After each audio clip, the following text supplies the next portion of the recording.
viloyat hokimlari o'zi Joriy yilning 14-oktyabr kuni Prezident Shavkat Mirziyoyev raisligida mahalla tizimidagi islohotlarni yangi bosqichga olib chiqish, oilaviy munosabatlardagi muammolarni bartaraf etish va yoshlarning ma'naviy tarbiyasini kuchaytirish masalalari yuzasidan video selektor yig'ilishi o'tkazildi.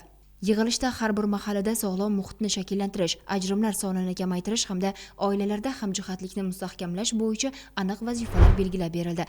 Shundan kelib chiqib Sirdaryo viloyati rahbari Erkinjon Turdimov xotin-qizlar bilan ochiq muloqot o'tkazish, ularni qiynayotgan masalalarni o'rganish hamda yechim topish maqsadida viloyat oila va xotin-qizlar boshqarmasiga tashrif buyurdi. Suhbat davomida ishtirokchilar ayollarning dardu hasrati, taklif va orzu-umidlarini samimiy bayon etdilar.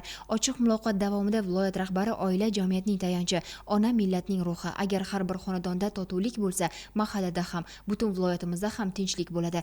Erkak va ayol o'rtasidagi hurmat va ishonch farzand tarbiyasining asosi. Biz har bir oilaning mustahkam bo'lishi uchun yordam berishimiz kerak. Ajrimlar emas, yarashuvlar ko'paysin. Bolalar yetim emas, mehr to'la muhitda ulg'aysin, deya ta'kidladi. Muloqot yakunida taklif va fikrlar asosida har bir hudud uchun alohida yo'l xaritalari ishlab chiqish, ayollar bandligini ta'minlash, rahbar ayollar zaxirasini kengaytirish hamda ijro intizomini kuchaytirish vazifalari belgilab olindi. Bu jarayon shaxsan viloyat rahbari nazoratida bo'lishi ma'lum qilindi. Uchrashuv yakunida eng muhimi har bir rahbar, har bir fuqaro oila bag'ridagi osoyishtalik uchun mas'ul ekanini anglashi lozim. Shundagina jamiyatimizda totuvlik, mehr va ishonch ustuvor bo'ladi, dedi Erkinjon Turdimov.